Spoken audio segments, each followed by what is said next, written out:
everybody, we're out here again at the Volusia County Gun and Hunt Club, and... Did you say Hunt Club? I said that. You're going to keep that in there. Hunt Club. Don't forget to, you know...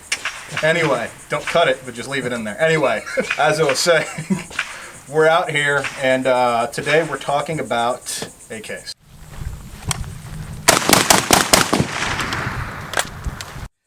Alright, so... The AK market is a weird one right now. When I started shooting, and my friend Sean over here started shooting, which was something around, not actually start shooting, when we first started buying our own guns, when we both turned about 18, it was about 2007, 2008 or so? 6, 7, 8. Yeah. And at the time, AR-15s weren't the market for us that they are now. You really only had three brand choices: Armalite, Bushmaster, and Colt. And SKSs and AKs, they ran supreme.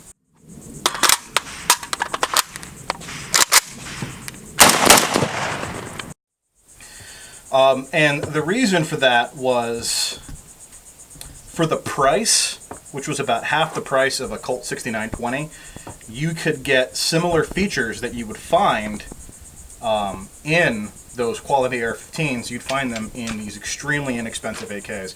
I mean, you could get a Wasser 10 like that for something like $300, and an arsenal like this at the time actually cost $675. And I personally bought a Russian Saiga SGL-20 for $500 in 2009.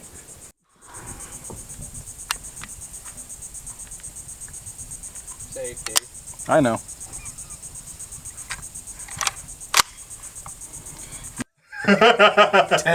Get a full decade. Rolling again. A full decade. Get rolling. Are you rolling? You better be rolling. Yeah, he's rolling. All right, a full decade. A full decade. 10 years, 10 years man. ago. Jesus. Couldn't even drink alcohol at that point. No, we couldn't. What did we spend our time doing? We sat out on benches and drank soda and smoked cigars. Yeah. 10 years ago, I was 24. Shut up. Old man. Old man. Jesus. Anyway. We can get you black powder over here. So things have changed since then. Nowadays, you can get an AR-15 for, what, $500, and it'll work for the most part. I'm not going to get into what you should or shouldn't look for in an AR-15. You can do your own Googling. You can look at any video on YouTube. You guys that are buying uncoated barrels in your ARs and saying, oh, I got myself an AR for $500, you're an idiot. But back then, you know, these AKs, they had chrome-lined cold hammer forged barrels. Like this Wasser 10, I bought my first Wasser 10 for like $450 at the time. I got ripped off. It doesn't matter. We all learn. And it had a chrome-lined cold hammer forged barrel back then. Like, at that time, cold hammer forging wasn't even like, that wasn't even a huge selling point in AR-15s, you know? And nowadays, you know, you go buy a BCM upper for $500. It comes with a cold hammer forged chrome-lined barrel. I mean, that's as good as you can get. And then you can buy an Aero Precision upper for less than $200, and you got yourself a Super Gat for $700. That's what these were back then, you know. So you'd get a lot of features for a little bit of money. This one has a folding stock. If you were to buy this folding stock on its own nowadays, it'd be $200. These guns are came with it. Came with two 30-round magazines at the time. 30-round mags. Now they come with 5-round mags for $1,300 right from K-Var. You can't even get the Russian ones anymore, and when you can find one used already, it's over $2,000. Magazines were cheap. I mean, they're not anymore, but you know, it was a different time, and there were a lot of people defending AKs.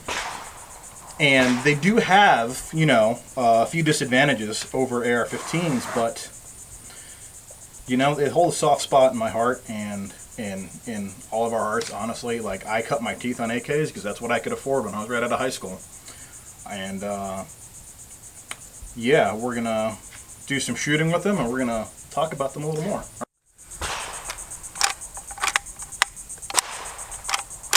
You know, these things are actually really smooth. They get a lot of flack for being sort of primitive and janky and whatnot, and you know, that's a little true for Wasser 10s.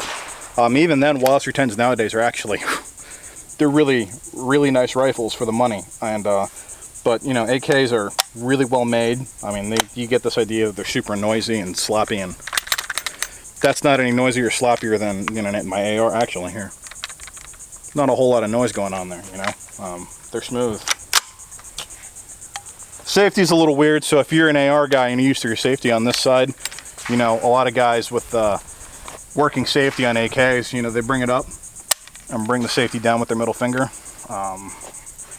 and back up the same way. It only goes up or down. So, yeah.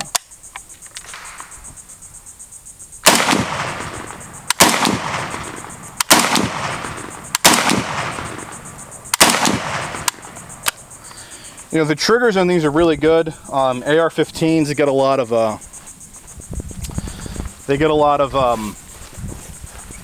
praise for their triggers. I've never had a problem with an AK trigger. I mean, sometimes you get some that have the tapcos that have trigger slap.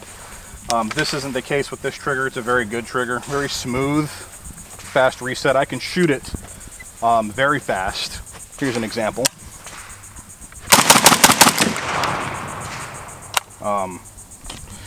You know, they're quality guns.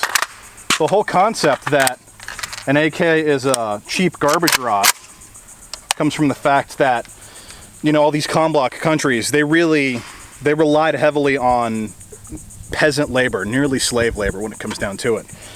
And these things are actually a lot more difficult to manufacture than you would think, which is why all American efforts tend to really fall flat on their face.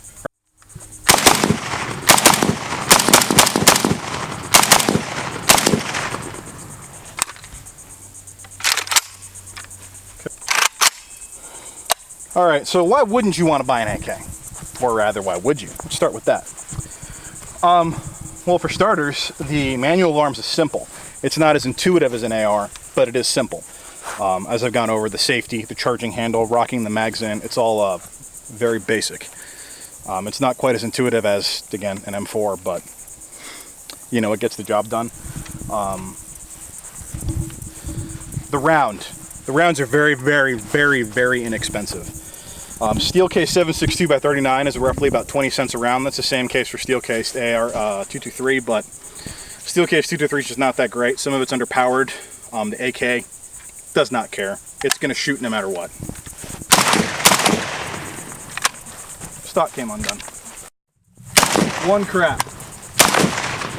It will shoot whatever. They're cool. And when it comes down to it, we like guns because they look cool, right? They sound cool. I mean, this thing is awesome. I'm sitting over here just like some kind of hero, not even using the sight, burning myself on the grip while the stock unfolds every time under recoil. I mean, this thing is just awesome, right? There's a lot of accessories out for these. I mean, if you wanted to mount an optic, you can get a side rail that goes over the top. You can get a dust cover. You can get the Ultimec gas tube rail. The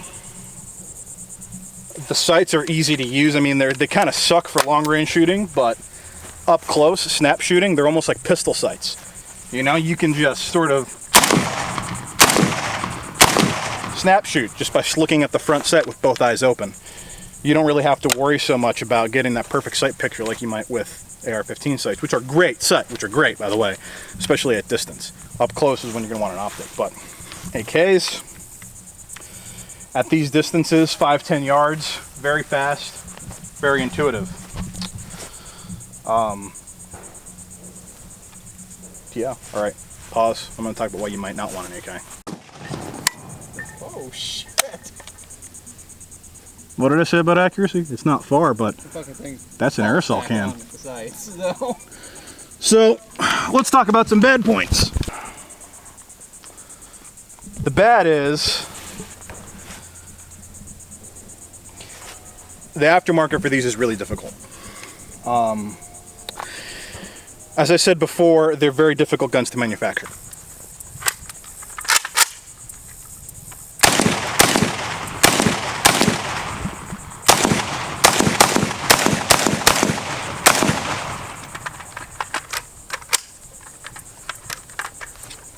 And that's why you buy an expensive AK.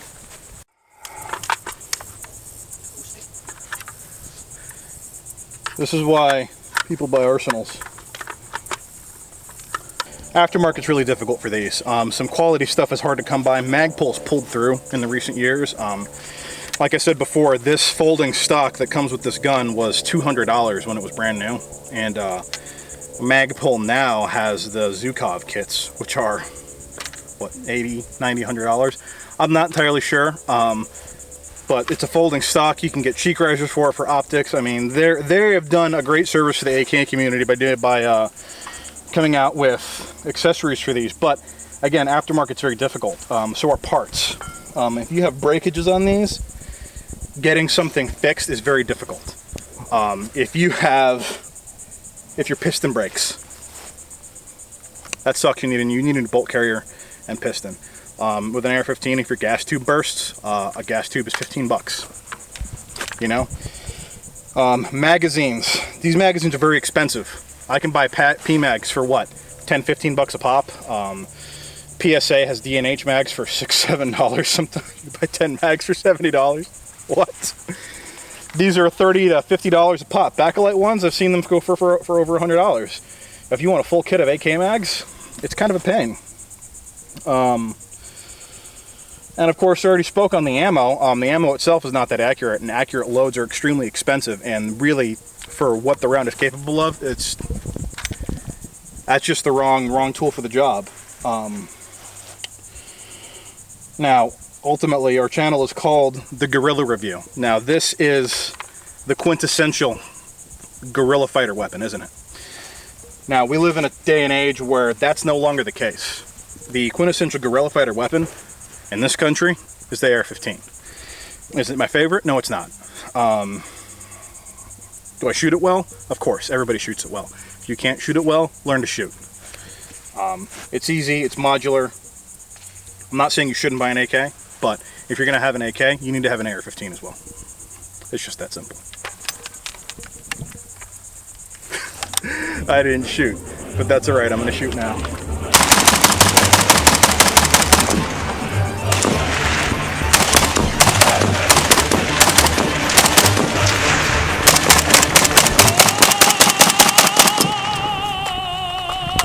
Чики-брики, в темпе!